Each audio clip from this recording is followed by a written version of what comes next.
Olá, sejam muito bem-vindos ao meu cantinho. Para quem eu não conheço, meu nome é Amanda, muito prazer. Se você é novo por aqui, oi, neste quadro eu trago brasileiros que trabalham aqui na Microsoft para eles contarem um pouquinho da experiência deles, a trajetória, dicas para entrevista, dicas de estudo e tudo mais. Se você não sabe o que é um Program Manager, ou tem dúvidas sobre como é o dia a dia, as dificuldades, dicas para estudar e tudo mais, fica nesse vídeo que a Amanda vai compartilhar tudo com vocês. Amanda, muito obrigada por aceitar o convite de participar aqui desse bate-papo. A ideia desse bate-papo é mais para saber um pouco mais de você, a sua trajetória, dicas, né, de entrevista, de estudo, para o pessoal que está querendo seguir, né, um caminho parecido. Então, para Uhum. começar, eu queria saber um pouquinho mais de você, se você puder falar de onde você veio, né? Qual a sua formação e tudo mais. Tudo bem. Obrigada, né, por você me convidar para fazer essa entrevista, né, porque eu me senti um pouco lisonjeada que você me escolheu, porque na verdade eu acho que até é uma coisa que é muito interessante de se ouvir, né, das trajetórias dos outros. Eu acho que a minha trajetória, assim, nem é tão diferente, ela é meio bem tradicional no sentido de que eu fiz uma faculdade, uma formação em tecnologia e vim trabalhar numa empresa de tecnologia, não teve nenhuma curiosidade nesse aspecto. Mas eu sou natural de São Paulo, eu estudei aqui, morei aqui a vida toda, mas eu fiz faculdade fora, fiz faculdade no Canadá, eu fiz engenharia da computação e eu fiz vários estágios, né, que é o normal, aqueles estágios de summer internship, né, que eles Uhum. chamam, que são aqueles estágios de 3 ou 4 meses durante o verão. Eu fiz alguns estágios em companhias no Brasil, por exemplo, eu fiz um estágio no Itaú, que não era Uhum. necessariamente de tecnologia, e aí eu também acabei fazendo um estágio na Microsoft. E foi assim que eu cheguei na posição que eu tenho hoje, no meu cargo de hoje. Eu era o mesmo cargo durante a meu estágio, e aí eu simplesmente fui contratada para voltar full time depois da formação. Ah, legal. E no caso, a Amanda, ela não é software engineer, né? Ela é program manager. Eu acho que a primeira pessoa, a primeira brasileira que eu tô conversando que é program manager, porque normalmente a gente vem como software engineer, né? Pelos estágios e tudo mais. Isso. E muitas pessoas perguntam assim, ah, mas eu não quero ser dev, eu quero trabalhar nas outras coisas. Então, mas como que funciona, né? Como que esse processo? E aí eu queria saber um pouco de você, o que que faz um Program Manager? Tem tradução para alguma cargo no Brasil que dá para a gente, não sei, né? Mas, Na verdade, isso é uma ótima pergunta, porque tem muita gente que não sabe o que é Program Manager. Até hoje, eu nunca encontrei alguém que trabalhasse no Brasil, numa empresa brasileira, que tivesse um cargo que tivesse esse nome, pelo menos. Mas eu acho que ele não é um cargo que é fácil de definir, porque ele muda muito de empresa para empresa e mesmo de time para time dentro de uma mesma empresa. Então, um program manager na Microsoft que trabalha numa certa área não necessariamente tem exatamente a mesma função de outro program manager dentro da Microsoft. Então, é um trabalho bem fluido. Mas ele é um cargo super diplomático, porque você não necessariamente precisa ter uma formação tech, você não necessariamente precisa ter sido software developer e aí virar program manager. Não é necessariamente assim. Eu, como tenho uma formação técnica, fiz engenharia da computação, eu, enquanto estava no curso, percebi que, enquanto eu sei programar, não era uma coisa que me dava prazer, não era uma coisa que eu imaginava que eu ia querer fazer para o resto da vida. uhum. E eu sou uma pessoa que gosta de contato com outras pessoas, sou uma pessoa que é organizada, que é uma pessoa que gosta de planejamento, então eu falei, pô, Program Manager é a posição, é o cargo para mim. Porque o Program Manager, na verdade, ele é um gerenciador de projetos. Essa é a Ah, melhor tradução que eu consigo dar. uhum. Não necessariamente ele é gerente de pessoas, ele pode ser, mas não é necessariamente um manager, que é um erro, às vezes as pessoas se confundem, porque tem manager no nome, então talvez a pessoa precisa ser um manager, Mas não é assim, porque o que você está managing é o projeto em si. Então, você trabalha junto com developers, você trabalha junto com clientes ou outros stakeholders, né, do projeto, e o seu trabalho é conseguir concretizar um plano com base nas necessidades de todos os stakeholders. Então, se você conversa com o cliente e ele te dá um problema, você vai trabalhar, você vai fazer a ponte para o time de development para conseguir resolver esse problema com a solução tecnológica. Então, ele realmente depende de quem são as partes do projeto. Se você vai fazer um projeto interno para a Microsoft, você não tem cliente externo, o seu trabalho de Program Manager vai variar muito de alguém que tem clientes externos. Então, ele é um cargo bem fluido, ele muda bastante.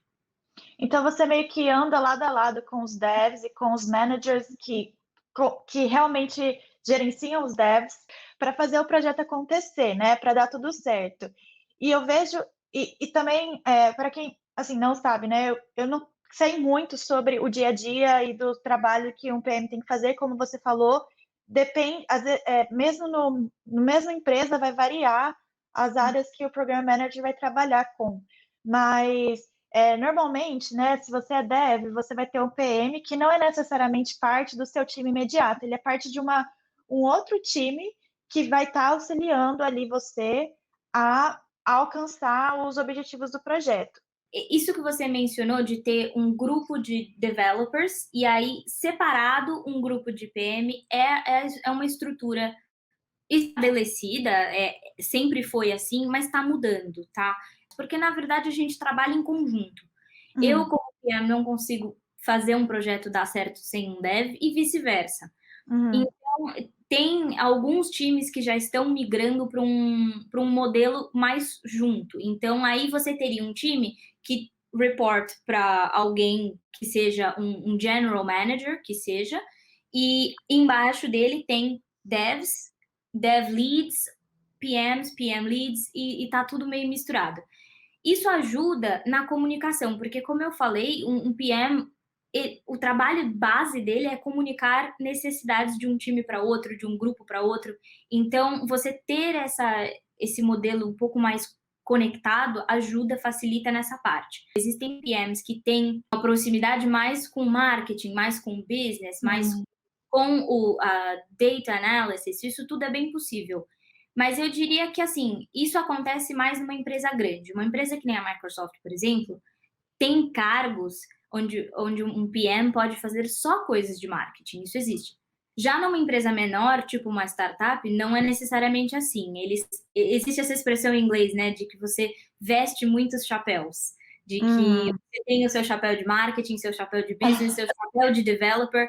E quando você trabalha numa startup, por exemplo, você como program manager faz um pouco de tudo. Eu já vi program managers que programam full time. Eu ia te perguntar isso, Então, se... acontece.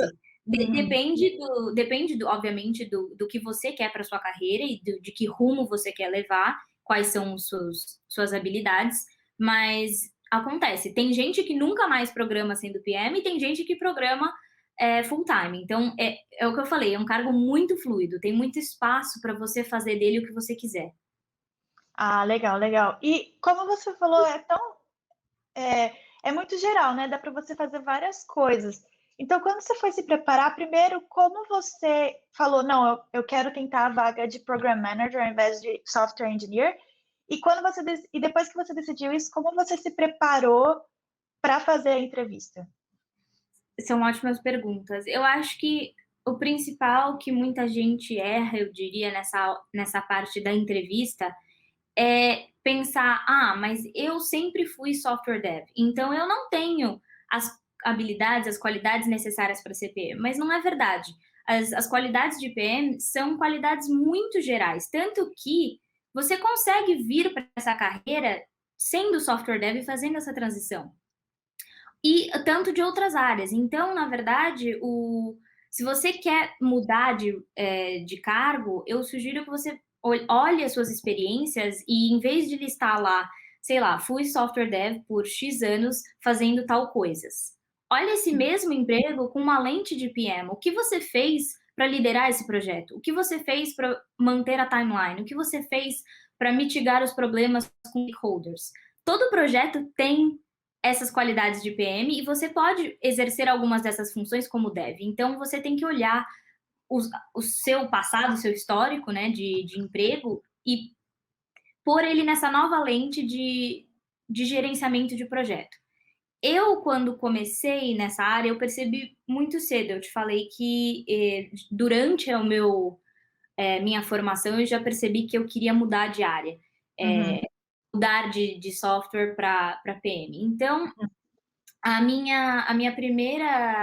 o meu primeiro estágio nessa área foi o que eu te falei, o estágio no Itaú. Tá. Não tinha o título de PM, mas Uhum. nesse cargo eu exercia várias funções que têm super a ver com o que eu faço hoje. Então eu formulei o meu currículo, o meu resume, de uma forma que eu ressaltei essas habilidades que eu tinha, e aí, com isso, eu vim conseguir a minha entrevista para fazer PM na Microsoft. Então, e aí o preparo de entrevista, eu diria que provavelmente tem muito overlap com software dev, né? Porque, pelo menos na Microsoft, eles vão ou fazem perguntas da área técnica, você vai ter que programar na entrevista. Ah, tá. Especialmente se você está se formando agora, porque se você está se formando em engenharia da computação, ciência da computação, você tem que ter Uhum. a base certa, senão o que você está fazendo na sua formação? Aham. Então, eles esperam que você saiba programar e vão te fazer perguntas de programação. Mas o peso é outro. Eles Uhum. também vão te fazer perguntas do tipo, vamos desenvolver um produto, como você faria? E Hum. e também muitas perguntas que eles chamam de behavioral questions, que são perguntas genéricas sobre a sua carreira, como você resolveu problemas, como você ultrapassou obstáculos, como você trabalhou em um time. Uhum. Eu sempre falo que tem um livro muito, muito bom que me ajudou muito. Eu sempre falo que essa autora basicamente conseguiu o meu emprego para mim, Uhum. porque ela se chama Gail Lachman, ela escreveu Cracking the Coding Interview, mas ela tem Ah, um outro livro que se chama Cracking the PM Interview. E o livro é fantástico, ele explica bem o que é o cargo, se você tiver interesse, vale a pena se informar pelo esse livro, e ele também super te ajuda a se preparar para a entrevista, com o tipo de perguntas necessárias, e toda essa parte do behavioral question, e também essa parte do preparo para perguntas mais sobre produtos e como desenvolver um produto. legal, legal. O Cracking the Code Interview foi o que me fez passar também, que Sim, são ótimos livros.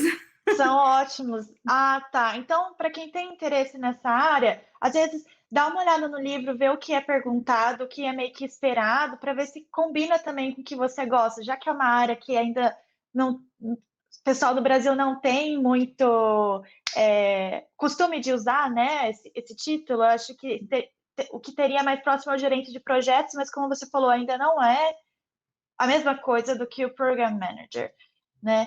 E aí eu queria saber também de você, né, para o pessoal. Agora a gente já tem uma ideia que o trabalho pode ser muito diverso, dependendo do time que você está, da empresa que você está, mas que eu acho que em todos tem em comum que é a soft skills, né? E eu acho que a vontade de resolver problemas, né? E a proatividade de resolver problemas para fazer o time andar. Mas se você puder também dividir o que você acha que são os maiores desafios do seu dia a dia trabalhando como Program Manager, né? Assim, meio que os prós e cons da profissão. Deixa eu pensar. Eu acho que, na verdade, a coisa que é mais curiosa de Program Manager é o que eu te falei, que você não é manager, né? Você está fazendo o trabalho de um gerente sem gerenciar ninguém. Então, isso é um pouco difícil, porque às vezes você tem que fazer decisões difíceis, você tem que tomar essas decisões por, sei lá, vamos supor, a gente tem um projeto com essa timeline, não vai caber, não vai dar para fazer tudo. O que é que eu vou tirar, o que é que eu não vou tirar? E às vezes, se você tem um time muito grande de pessoas que trabalham nesse projeto, obviamente você vai ter outras opiniões e aí como você faz? Você não é superior a ninguém. Você não é o chefe dos developers. está trabalhando como um igual. Então, como que você gerencia um projeto como igual? Isso eu acho que é, na verdade, o X da questão. É tudo sobre comunicação e tudo sobre essa organização e esse gerenciamento, sem você poder falar, olha, eu mandei e é assim. Uhum. Uhum. Porque você não é chefe dessa pessoa, você não tem esse poder. Então, é tudo sobre gerenciar sem poder. Uhum. E o pró, na verdade, de trabalhar como PM é que todo dia é diferente. Uhum. Cada projeto que você faz, cada nova experiência é diferente da última. Então, eu achava, pode me corrigir se eu estiver errada, eu, na verdade, sou suspeita, gosto do meu cargo, mas eu acho que eu não gostaria de ser software dev, porque eu não queria fazer a mesma coisa todo dia, eu não queria programar todo dia.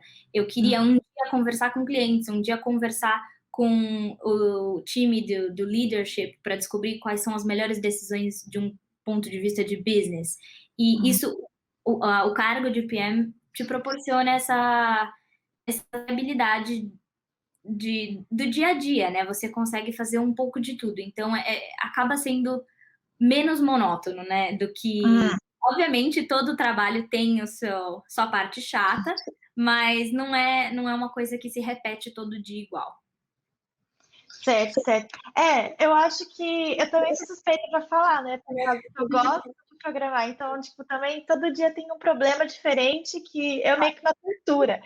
Mas em relação a me comunicar com pessoas diferentes ou resolver problemas totalmente fora daquela área da programação, realmente não acontece muito, né? Porque por mais que os problemas ali da programação sejam diferentes, ainda é programação. Não é como, vai vir um problema de marketing, ou vai vir um problema de data, ou vai vir, né, um problema para o usuário que você tem que resolver e descobrir o problema, né? Como acontece de vez em quando. Tem gente que não gosta disso, né? Tem gente, por exemplo, que gosta de ser um especialista numa área.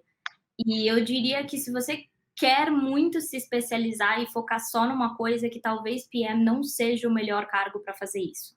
Porque, como eu falei, né? Você tem que, às vezes, ver o projeto por lentes diferentes. Você tem que, queira você ou não, você tem que, às vezes, fazer algo um pouco mais de marketing, às vezes mais de business, às vezes mais de programação. Então, se você só quer focar numa PM, talvez não seja uma boa área para fazer isso. Ah, entendi. E, bom, acho que é só uma curiosidade, a Amanda está morando no Brasil atualmente, né? Está trabalhando remotamente. Então, com toda a situação atual, isso é algo que também começou a aparecer como possibilidade para a Microsoft, né? E não só a Microsoft, né? Grandes empresas estão vendo que, funciona até trabalhar remoto, a gente pode tentar fazer mais disso. Então, porque às vezes as pessoas, elas querem tentar, pelo menos fazer um estágio, mas não querem fazer essa mudança, né, para os Estados Unidos ou para o Canadá, então eu acho que é uma possibilidade, assim. E eu até queria perguntar o que você acha de, nessa questão de trabalhar do Brasil para cá remotamente, né? Quais são as maiores dificuldades? É o fuso horário ou... O fuso é meio punk, porque eu estou em São Paulo, né? Então eu hoje estou com 4 horas de diferença de todo o meu time lá nos Estados Unidos. E na verdade eram 5 horas, né? Porque eles têm esse negócio do horário de verão, então o sim. fuso muda, é meio confuso às vezes, mas depois uma hora você acostuma. Então eu, na verdade, estou trabalhando à tarde e à noite. E aí de manhã é meu tempo livre. Então o meu calendário meio que se deslocou mais. Então, obviamente, isso tem seus prós e contras, mas é temporário, né? Eu prefiro trabalhar de noite para poder passar esse tempo com a minha família. Então, eu tô achando que vale a pena, mas realmente não é para todo mundo. Mas quanto a essa coisa que você disse sobre pessoas que talvez não queiram ir, mesmo para fazer um estágio, eu diria que super vale a pena, porque eu fiz o meu estágio na Microsoft dos Estados Unidos e foi, assim, de longe, o estágio mais legal que eu já fiz, porque eles proporcionam uma experiência muito diferente. Eles realmente comemoram os estagiários. É verdade. Eles fazem uma festa grande que você não vai ter se você fizer de forma virtual. E os estágios lá não são como no Brasil, que podem durar, assim, o ano todo, né? Que você consegue trabalhar meio período, estudar meio período. Lá, como é só o verão, eu acho que vale a pena tirar uns 3 ou 4 meses para fazer o estágio do jeito tradicional, e aí você sempre pode voltar para o Brasil e trabalhar remotamente depois. Sim, super concordo. O estágio é incrível, vocês vão ser mimados até, né? Vou ganhar Muito presente, mimados, né? eventos, é incrível. Eu adorei, queria ter feito mais. Sim, sim. Mas é isso, muito obrigada, Amanda, por Obrigada a você. compartilhar. Bom, se tiver Foi um alguma prazer. dica final para o pessoal que quer seguir essa área, né? Ou assim, né? Qualquer final remarks. Eu diria, na verdade, que eu acho que se você é uma pessoa organizada, se você gosta desse tipo de planejamento, PM é de longe o melhor cargo para você. E apesar de não ser uma coisa que todo mundo conhece, super vale a pena se informar e tentar, porque eu pessoalmente nunca imaginei que eu estaria aqui e agora eu trabalho para uma empresa que eu amo, fazendo uma coisa que eu amo e trabalhando com tecnologia sem programar, que é muito, muito legal. Então, eu recomendo para que todos que tenham interesse procurem mais informações. Sim, muito obrigada de novo. Foi um prazer. Prazer é meu. Até mais. Tchau, tchau. Então é isso, espero muito que vocês tenham gostado desse vídeo. Eu adoro esses bate-papos com outros BRs e aprender a trajetória, pegar dicas com eles também. Espero muito que vocês tenham gostado. Se gostaram, não se esqueça de curtir, se inscrever no canal e ativar as notificações, porque tem vídeo toda semana ou quase toda semana. E é isso, até o próximo vídeo. Tchau!